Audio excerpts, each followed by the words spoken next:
On this week's Sports Night in Auburn, we have coverage from Auburn football's A-Day, exclusive interviews with the 2024 Tiger Trail inductees, and one of Sports Night's very own on national TV. Keep watching for all that and so much more. Sports Night in Auburn starts in 5, 4, 3, 2, 1. Auburn, Alabama, the best atmosphere in all of college sports. He drives and slips. Welcome to Sports Night in Auburn. That ball is gone deep to the left. Welcome to Sports Night in Auburn. Going to the end zone. Welcome to Sports Night in Auburn. And welcome back to Sports Night in Auburn.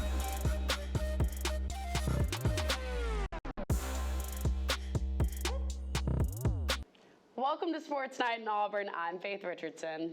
And I'm Jack Corbett. Faith, this is the first time we've ever anchored together. I'm excited. This is going to be fun. Me too. And the only anchor combo we have left is you and Val, which hopefully next year that can be completed. Next semester. Yes, ma'am. Auburn and Nike. First up, it was announced yesterday that Auburn will officially become a Nike school after almost 20 years with Under Armour.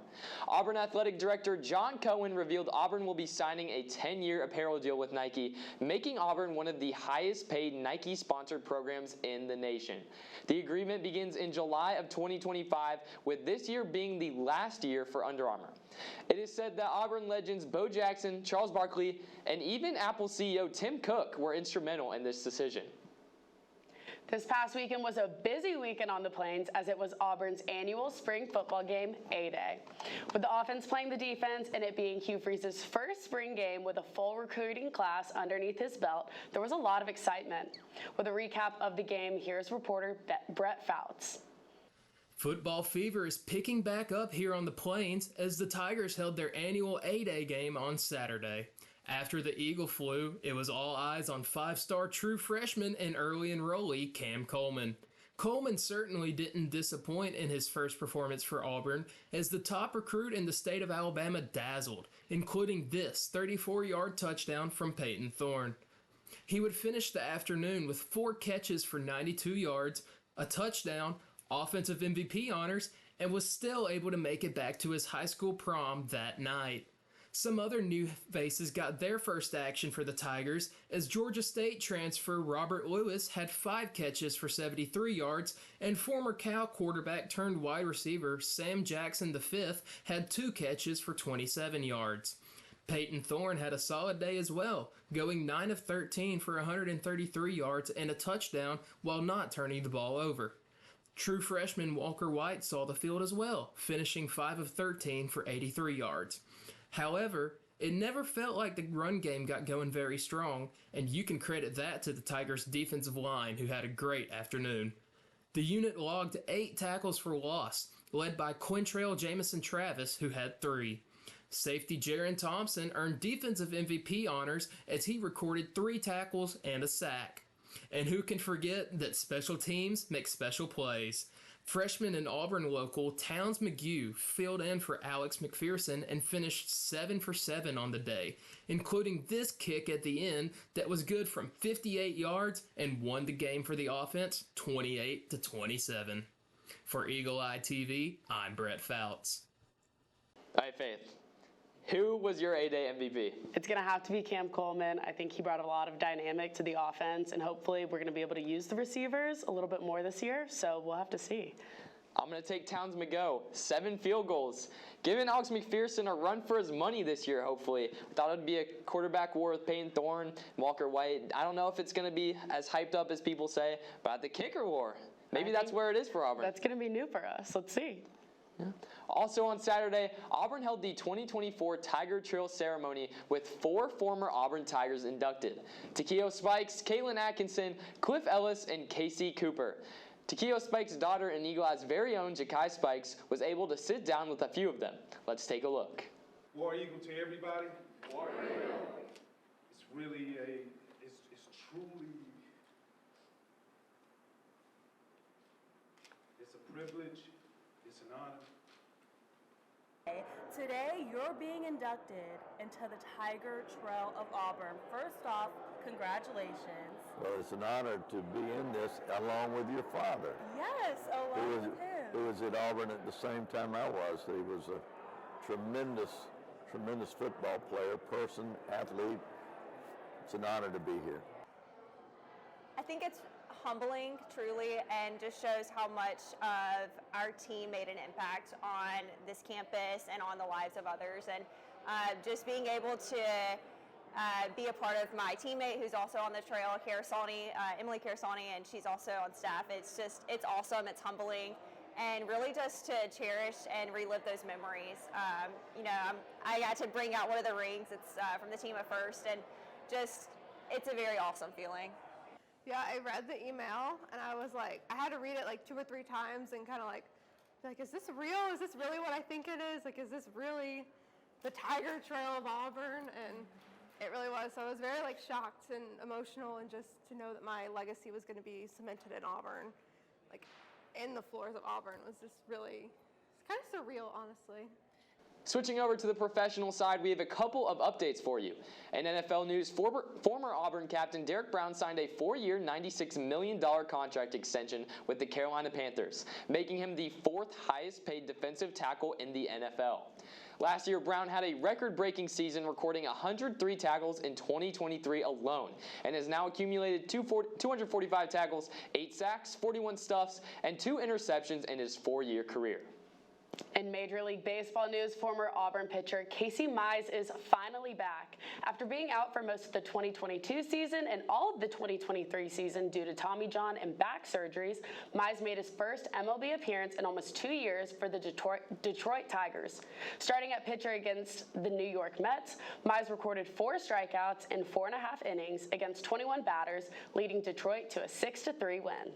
Lastly, the NBA season is wrapping up its final games this week, and Jabari Smith and the Houston Rockets have officially been eliminated from playoff contention.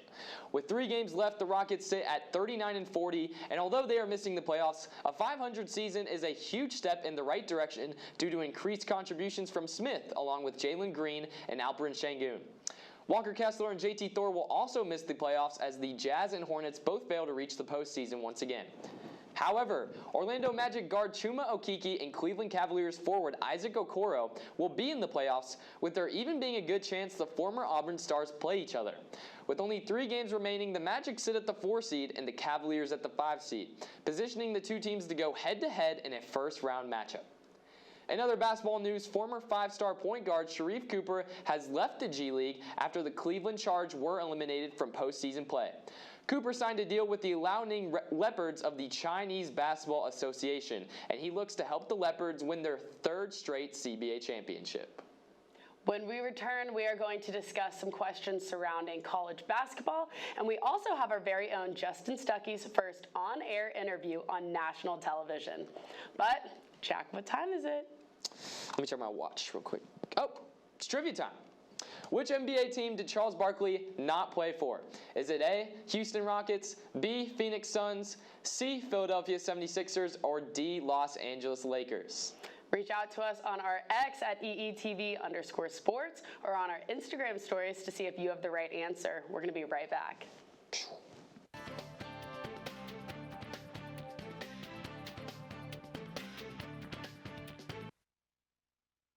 Tonight in Auburn, I'm Faith Richardson. And I'm Jack Corbett. If you thought the answer was D, the Los Angeles Lakers, then you were correct. Auburn legend Charles Barkley played for the Rockets, Suns, and 76ers. He started his career off in Philly, being drafted with the 5th overall pick, just 2 behind Michael Jordan. Barkley played 8 seasons with Philadelphia before joining the Phoenix Suns for 4 more seasons. He then finished his career playing 4 seasons with the Houston Rockets. Do you know that one? I did, and I'm actually really glad we had this question because my roommate and I were actually talking about this just the other day. So it was exciting to see that it was going to be one of our questions. I have deep NBA ball knowledge, so yeah, I knew that one too. But NBA is my specialty. Some of these other questions we have, they're toughies. Yeah, I can't get all some of them are for sure. Yeah. Speaking of Charles Barkley, we all know him now as one of the main personalities on NBA on TNT. And this past weekend, Sports Night in Auburn's very own Justin Stuckey got to join Barkley and the crew for the men's basketball Final Four championship game. Justin got to interview NC State legend and Minnesota Timberwolves forward TJ Warren ahead of the NC State-Purdue Final Four game on Saturday, and then went on to interview UConn legend Rip Hamilton before the championship matchup between the Huskies and the Boilermakers on Monday. Let's check it out. Now the Final Four presents another opportunity for all of us at TNT Sports to welcome a new teammate for the day. The Lift Every Voice Fellowship honors our late colleague Oscar Pope, who was devoted to raising up the next generation of broadcasters. Today, we welcome Justin Stuckey. He goes to Auburn, Chuckster. He's successful. He's going to be successful. Track and field, and just the guy's got a tremendous future. And he had a chance to speak with former NC State player T.J. Warren. So T.J. Warren of the Minnesota Timberwolves and former baller for the NC State Wolfpack. T.J., no matter if you're a rec league all-star or in the NBA like yourself, everybody loves March Madness. What is it about this tournament that makes it so special? Well, it's the greatest show on earth. It's an amazing experience to be able to play here in March Madness, and the all-time greats have played in the March Madness, and it's a great time to be playing in it. Yeah, for sure. And it's a big year for the Wolfpack, making their first Final Four since the Jim Valvano days in the 80s. What does it mean for this university to get here to this stage? It means a lot, man.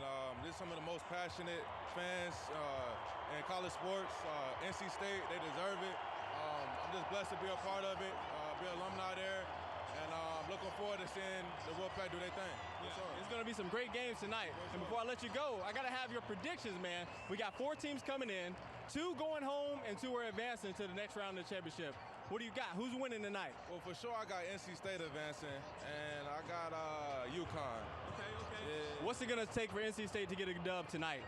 Just keep doing what they've been doing all tournament, from the ACC tournament to now, just keep doing what they've been doing, and they come out on top for sure. TJ, I appreciate your time. I hope the Pack wins, and I hope you enjoy the games, brother. Thank you. Yes, sir. And there is the man, Justin Stuckey. Thank you very much. Justin, There you go, Justin. Well done, young man. You know, it has been great to have our TNT Sports Lift Every Voice fellow, Auburn student Justin Stuckey. Where did he go to school? Part of our team here at the Final Four. Justin had a chance to speak with a member of UConn's first national championship team back in '99, Rip Hamilton. Justin Stuckey here, one of the greatest Huskies to ever put on a uniform, Rip Hamilton. Rip, you were part of the first ever national championship team back in 1999. How do you get a group of guys to come together and achieve a goal as significant as a national title? What does it take? You know what? It takes a lot. Teamwork, family, great coach like in Dan Hurley, great atmosphere, playing at the University of Connecticut, and the world's greatest fans, the people in Connecticut. So it takes a lot. Yeah, you brought up Dan Hurley. Yeah. How would you describe the job that he's been able to do for this program? Dan has been amazing. He's brought the foundation back.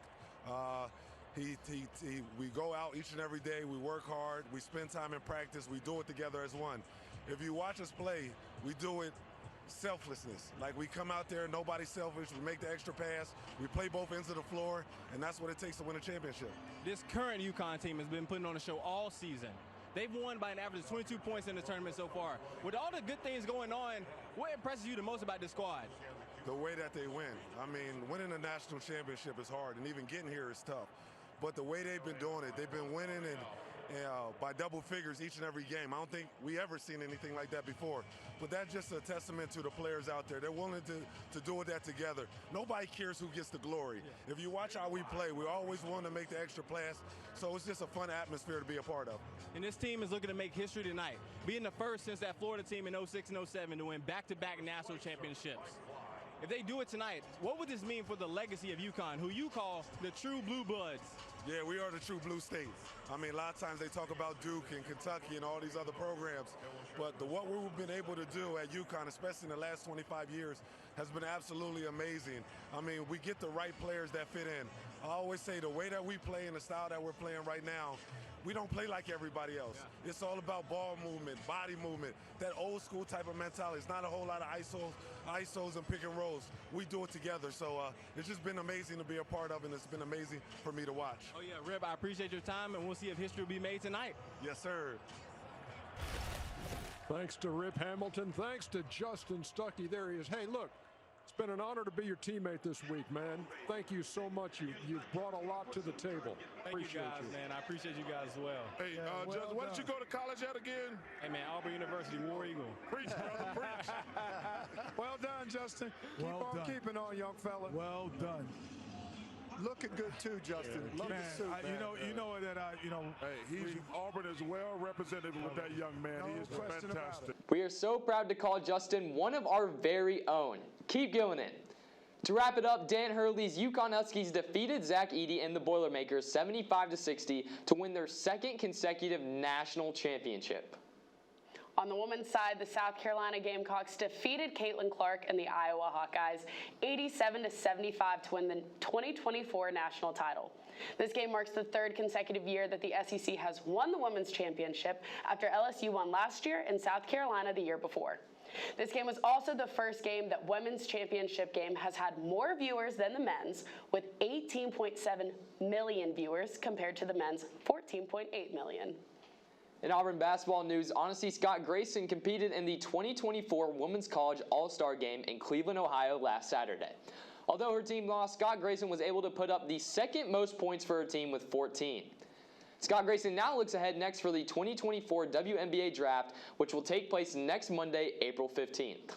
So, Faith, we've seen a lot of coaching changes happen recently in college basketball, the main one being Calipari to Arkansas. Super surprising move not a lot of people saw. What do you think this has in store for the rest of college basketball, specifically Auburn and Bruce Pearl? You know, our transfer portal with Auburn to begin with has, taken off, which we're going to talk about a little bit later. But I'm hoping that Bruce is going to want to stay with the Tigers. He seems like a pretty loyal guy. So hopefully this isn't going to affect us too much. Yeah, the loyal guy we see as Bruce scares me, though, because I think that's what Tennessee thought, too. And then he left Tennessee. Yeah. So, I don't know. You never know in college basketball. It's a wild, crazy, it's the Wild West. It's the Wild West. But, yeah, we'll see. Not only has there been movement for coaches, but the transfer portal is wide open for college basketball, and 3 former Tigers have added their name. On the women's side, junior McKenna Eddings will enter the portal with 1 year of eligibility left. Eddings averaged 4.7 points per game and 1.4 rebounds this season for the Tigers. Then on the men's side, Auburn's point guard duo of Trey Donaldson and Aiden Holloway have both entered the transfer portal. Donaldson announced his intentions to enter last Wednesday. He played 2 seasons on the Plains and averaged 6.7 points, 2.4 rebounds, and 3.2 assists this past season. Holloway was the most recent portal member as he entered just yesterday. The freshman was Auburn's starting point guard this season, but never really found his stride. The former 5-star averaged 7.3 points, 1.3 rebounds, and 2.7 assists this season. Donaldson, Holloway, and Katie Johnson all entering the portal. What do you think of Auburn's guard position we have right now? We've had a really young guard position, obviously, with Aiden. He was a freshman, Trey, sophomore. We've got some guys coming up, so, it doesn't make me as nervous, but I think that we've got to look into the portal, too, and, have to develop some of those kids coming up, though. Yeah, I mean, you mentioned the guys coming in, but also, transfer portal is huge, not only for guys leaving, but also guys coming in. JP Begees, the Furman grad transfer, I think we have a good shot at landing him, and I think he'll be huge for us next year. I think so, too. On to track and field, the number 5 and number 17 men's and women's teams were split up between the Crimson Classic in Tuscaloosa and the Hurricane Alumni Invitational in Miami this past weekend. Lots of new PRs were accomplished in Florida, as well as 5 top 10 finishes from field events. Over in Tuscaloosa, more PRs were grabbed, including a first-place time from Hayden Judge of 14 minutes and 19 seconds, marking the number 21 time in the SEC. Up next, the Tigers will send some to California for the Brian Clay Invitational and some to Florida for the Tom Jones Invitational this weekend. Number 14 Gymnastics concluded their season at the 2024 NCAA Berkeley Regional this weekend. The team was a 4 seed but finished in 3rd place with a total score of 196.8 behind number 1 seed Cal and unseeded Stanford. Men's tennis had a busy week at home this past weekend. Up first, they took on number 23 Alabama on Friday. Let's take a look at reporter Morgan Sims' recap of the match. The Auburn men's tennis team faced off against the Alabama Crimson Tide in the Tennis Iron Bowl. This match brought one of the largest tennis crowds to Yarborough Tennis Center, and it was definitely a match to remember. Beginning with doubles, Nicholas Hang and Billy Blades for the Tigers defeat the Crimson Tide 6-1. And following their lead, Tyler Stice and Will Nolan for the Tigers win their match against Alabama's Enzo Aguiard and Zach Foster. Now, moving on to singles. Ponce de Leon for University of Alabama defeats Billy Blades for AU in singles. But Auburn wasn't finished. Raul Dobai defeats Zach Foster in singles. This makes Auburn victorious with a 4-3 thriller win over Bama. For Eagle Eye TV, I'm Morgan Sims. Men's tennis looked next for their doubleheader on Sunday. The Orange and Blue ultimately fell short to number 14 Mississippi State 4-2 in their first match, but bounced back against Alabama A&M, winning 6-0. Next, they will take on number 8 Texas A&M Friday and LSU Sunday, both at home. The women's team also took home a win against the Crimson Tide. The number 16 Lady Tigers grabbed a statement 4-3 win against number 24 Alabama on Friday. Coming up next, the team will compete against number 11 Texas A&M on Friday and LSU on Sunday. Coming up on Sports Night in Auburn, we recap the past weekend of baseball and softball. But before we go, it's trivia time. How many more Sports Night in Auburn will we have this semester? A, 0, B, 1, C, 2, D, 3. Let us know on our social media platforms how many shows you think we have left. You are watching Sports Night in Auburn. We will see you right after this break.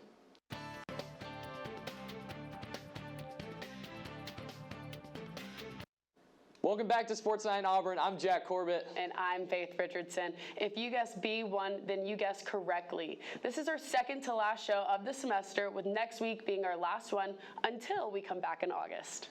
I'm just glad the answer wasn't A0. I know. This is my favorite part of the week. I love doing these. It's the best. I'm sad, though. Why are you sad? Because we're going to be missing some people next year. Yeah. Moving to softball, the Lady Tigers hosted Sanford in a midweek matchup last Wednesday night on Taylor Swift night. And did they shake it off? The team got an 8-0 shutout win in just 5 innings against the Bulldogs. This marks the 4th perfect game in program history. A trio of pitchers combined to earn this shutout, which was the first combined perfect game in Auburn softball history. These pitchers were seniors Maddie Pinta and Shelby Lowe, as well as junior Annabelle Wedra. The team looked next to host the War Eagle Classic at Jane B. Moore Field. Auburn hosted Louisiana Tech and Georgia Tech on April 5th and 6th for 2 doubleheaders. The Tigers started off hot, grabbing wins against Louisiana Tech and Georgia Tech on Friday, but split up on Saturday. The team swept Louisiana Tech, winning both games, but lost to the Georgia Tech Yellow Jackets 10-9 in the last game of the Classic. Then on Tuesday, the Lady Tigers hosted UAB for a midweek matchup. Senior pitching duo Maddie Pinta and Shelby Lowe combined for yet another perfect game. Auburn shut out in-state rival UAB 9-0. The Orange and Blue will continue with SEC play in Baton Rouge against number 7 LSU this weekend and will next host UAB at home on Wednesday. On the men's side, sophomore Ike Irish was named to the Golden Spikes Award mid-season watch list. He is one of 45 players across the nation named and is the 3rd straight representative for Auburn. He follows Sonny DeShera in 2022 and Bryson Ware in 2023. He also is the 8th Tiger under head coach Butch Thompson to earn this honor. This season, Irish leads the team in runs, hits, doubles, total bases, and RBIs. Baseball also took on UAB last week on Tuesday, coming back from behind and winning 10-4. This is thanks to a big 8th inning for the Tigers, with Auburn scoring 7 runs in the 8th inning alone. This one was highlighted by a go-ahead 2-run home run from Bobby Pierce. Auburn looked next to host number 4 Tennessee at Plainsman Park for more SEC play. With a recap of the 3-game series, it's Eagle Eye's Maddie Baughn. This past weekend, Auburn hosted number 4 Tennessee at Plainsman Park for a heartbreaking series for the Tigers. Coming off of a midweek win, the Tigers tested their offense against the Vols' hot hitters, Christian Moore and Cavanagh Tears. The first game of the series showcased a strong defense from the Tigers, with Carson Myers and John Armstrong on the mound. This bullpen duo had 7.2 scoreless innings for the Vols. Coach Butch Thompson stated that he was excited to only use 3 pitchers in the first game against a really strong team. Armstrong put up an impressive 4 innings with only 1 hit, 1 walk, and accounted for 6 of the 13 strikeouts from the Tigers. Myers was able to score his 2nd win of the season, marking his 1st in the Southeastern Conference. The Vols used 4 arms against the Tigers, with A.J. Cossey letting up 8 runs on the mound. The Tennessee defense still totaled 11 strikeouts over 6.2 innings. The Tigers and Vols allowed the same amount of walks. The Auburn batters were able to score 9 earned runs compared to the Vols' 5. The Tiger defense featured a record-breaking home run from Ballou at 461 feet. This marks the longest homer by an Auburn player since 2011 at Plainsman Park. Ike Irish set the pace with a home run within the first inning. Hits from McMurray and Pierce allowed an exciting lead over the Vols in the first 2 innings. The energy in Plainsman was unmatched with another crowd record. With Auburn in the lead, Tennessee hitters were able to score a 2-run homer, but remained scoreless after the second inning. Infielder Christian Moore accounts for 2 of the Vols' runs. Closing out the first game with a win over the Tennessee Vols, Coach Butch Thompson is thankful for a chance to win a series. Coming into Game 2 off of a win, the Tigers are ready to continue the pace set on Friday, but the Tennessee offense showed up and showed out. With a scoreless first inning, the Vols quickly racked up 5 runs in the second. First baseman Blake Burke became a career run leader for the Vols with a solo home run for his 41st career homer. Christian Moore set the stage at Friday's game and made his presence known during Game 2 with a Tennessee program record of hitting 8 grand slams in one season. With 5 home runs by the 6th inning, the Auburn defense was struggling to stop scores. Chase Alsop stayed on the mound for 4.2 innings, allowing 7 hits and 4 runs. The Tigers remained scoreless until the 7th inning, but it was not enough. The Vols had already earned 12 runs compared to the Tigers' 2, ending the game with a run-ruled Tennessee victory and a series tie. Within the first inning, Auburn had hoped to secure a series win over the Vols with a 3-run lead. McMurray earned his 12th homer of the season, picking up the Auburn offense pace. The Tigers would only score 2 more runs by the 7th inning. Auburn defense saw 6 pitchers in 7 innings as Tennessee hitters put up a fight. Auburn averaged around 1 inning per pitcher with a total of 7 strikeouts and 16 total hits. Catcher Cal Stark gave Auburn a run for their money. With 4 runs and a career best, he had 3 at-bats with 3 hits and 2 being home runs. The Tennessee Vols earned their first road victory score against Auburn since 2005 with a final of 19-5 with a back-to-back run rule. The Tigers now have a conference overall of 2 wins and 10 losses. I'm Maddie with Eagle Eye TV. We are not done with baseball just yet. The team had a midweek matchup last night at home against Alabama State. However, the team fell to the Hornets in a shocking fashion 3-2. Auburn tried to rally late in the 9th inning, scoring a run and having the tying run in scoring position, but it was just not enough. This was the team's first midweek loss of the season, after winning 7 straight and outscoring opponents 60-19 to start this season. Auburn looks to make a comeback at home this weekend, hosting a 3-game series against the number 8 Kentucky Wildcats. This is the Tigers' 5th straight top 10 SEC opponent. On Friday, volleyball was able to get back in Neville Arena as they hosted Alabama for another spring matchup. Auburn came away with the win, defeating the Tide. Continuing spring play, the Tigers compete against Middle Tennessee State this Saturday, April 13th at noon.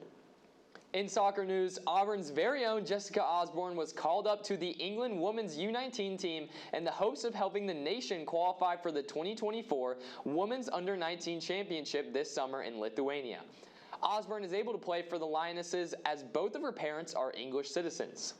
This honor comes after Osborne was named the Tigers' Rookie of the Year this past season after being a crucial member of Auburn's defense. Switching over to golf, the number 10 women's team sent 3 Tigers to the Augusta National Women's Amateur last weekend. Anna Davis, Megan Schofield, and Casey Wiedenfeld all traveled to Georgia, where Wiedenfeld was tied for 5th place. Along with making the tournament, Anna Davis was also named SEC Freshman of the Week. Coming up for the Tigers, the team will compete in the SEC Golf Championship starting this upcoming Friday in Bel Air, Florida. Finally, it was revealed Auburn Equestrian earned a 3 seed in the NCEA Championships and will take on 6 seed Oklahoma State on Thursday, the 18th. Before we leave you tonight, here are all the upcoming athletic events for Auburn this week. Faith, I know I'm going to be at volleyball this Saturday. Garrett Gesh and I will be on the Weagle broadcast, calling some volleyball again. I'm also going to be on baseball on Friday. UK is my home state, so I'm love to see some baseball this semester. So I'm finally going to get out to Plainsman Park. All right. Well, I'm going to be there on Saturday. So I'll just miss you. Well, we've got a lot more baseball left this year. Yeah, that's very true. That wraps up tonight's show. Be sure to follow our Instagram at EagleEyeTV_sports and our X at ETV_sports. I'm Jack Corbett. And I'm Faith Richardson. Thank you for tuning in. Good night and War Eagle.